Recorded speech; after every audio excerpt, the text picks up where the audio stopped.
नमस्कार, आप देख रहे हैं EMS टीवी और मैं हूं आपके साथ कंचन। आई नजर डालते हैं उत्तराखंड की कुछ खास खबरों पर। बाहर से आने वाले पर्यटक मां गंगा को मां का दर्जा देते हुए दिखाई नहीं दे रहे हैं। पर्यटक मां गंगा को स्विमिंग पूल समझ रहे हैं। यही वजह है कि पर्यटक तमाम गंगा घाटों पर जूते चप्पलों के साथ ही गंगा में प्रवेश कर नहा रहे हैं। गंगा किनारे बैठकर मदिरा पान करने में भी लगे हैं। हर हर गंगे के जयकारे लगाने के बजाय मौज मस्ती कर रहे हैं। इस प्रकार की तमाम वीडियो सोशल मीडिया पर तेजी से वायरल हो रही है। प्रत्येक वीडियो में सिर्फ मां गंगा की आस्था को बचाने वाली प्रतिक्रियाएं सामने आ रही है। इस मामले में गंगा भक्त और राष्ट्रीय हिंदू शक्ति संगठन के प्रदेश अध्यक्ष राघवेंद्र भटनागर भी आहत नजर आ रहे हैं। उनका कहना है कि त्रिवेणी घाट पर जूते चप्पल के साथ गंगा में उतर रहे लोगों को रोकने की कोई व्यवस्था नहीं है, जबकि हरिद्वार की हर की पौड़ी पर जिम्मेदारी संभाल रही संस्था की कड़ी व्यवस्था है। राघवेंद्र भटनागर ने जिम्मेदारों से व्यवस्था बनाने की मांग की है। मांग पूरी नहीं होने पर आंदोलन करने की चेतावनी दी है। कहना है कि गंगा मां की आस्था को बरकरार रखने के लिए जो संभव होगा किया जाएगा।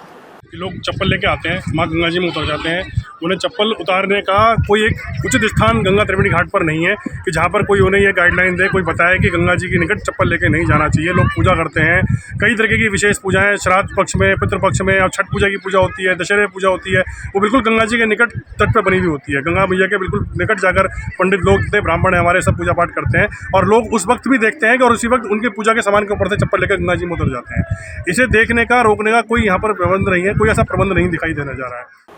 देहरादून में पिछले काफी दिनों से अवैध रूप से संचालित हो रहे होम स्टे और होटल पर पुलिस लगातार शिकंजा कसती नजर आ रही है। आज रायपुर पुलिस ने ओहली गांव स्थित hill top view home stay पर छापा मारा। छापे के दौरान कई लड़कियां आपत्तिजनक अवस्था में मिले, जिन्हें पुलिस अपने साथ ले गई।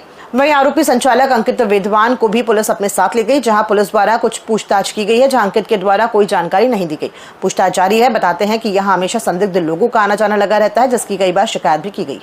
कुछ ही दिनों में गन्ना पेराई सत्र की शुरुआत होने वाली है, जिसकी तैयारियों के चलते उत्तराखंड के गन्ना विकास और चीनी उद्योग मंत्री सौरभ बहुगुणा की अध्यक्षता में देहरादून के सचिवालय में बैठक हुई। इस बीच सौरभ बहुगुणा ने कहा कि कुछ चीनी मिलों ने अपनी समस्याएं रखी हैं और कुछ मिलों ने अपनी तैयारी के बारे में अवगत भी किया है।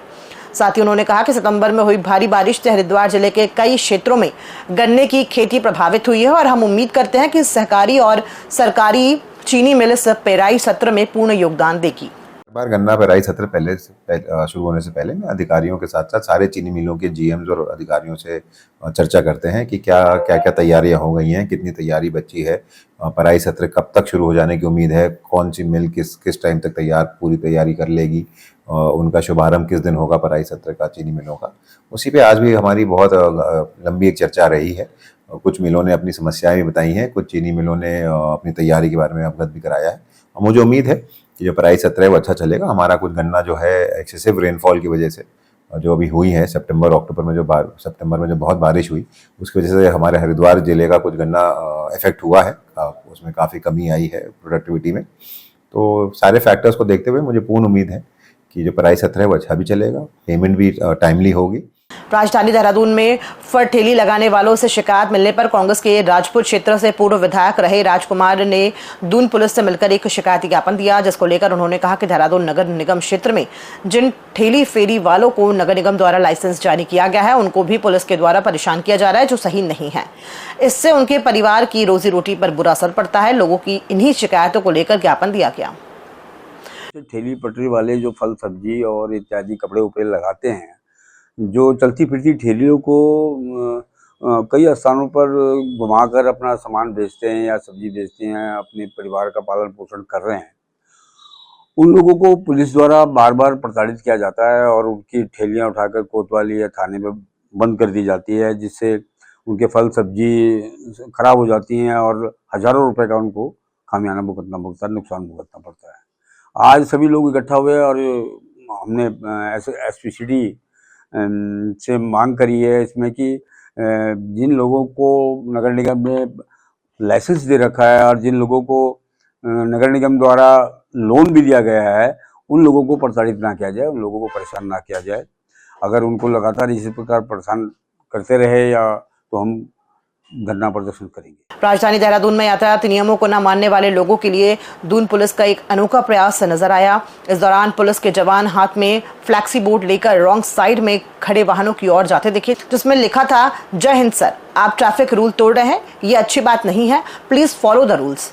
दून पुलिस की अनोखी पहल रेलवे क्रॉसिंग चौक चौराहों पर हो रही है, जहां अक्सर लोग वाहनों को रॉन्ग साइड पर ले जाते हैं, जिससे यातायात बिगड़ जाता है। मौके पर मौजूद एसपी ट्रैफिक ने इसको लेकर कहा कि ट्रैफिक नियमों का पालन करवाने को लेकर ये पैटर्न यानी एजुकेशन, इंजीनियरिंग और एनफोर्समेंट पर हम चल रहे हैं और ये अनूठा अभियान लोगों को जागरूक करने के लिए किया जा रहा है, जिससे लोग खुद ही अपनी जिम्मेदारी समझें।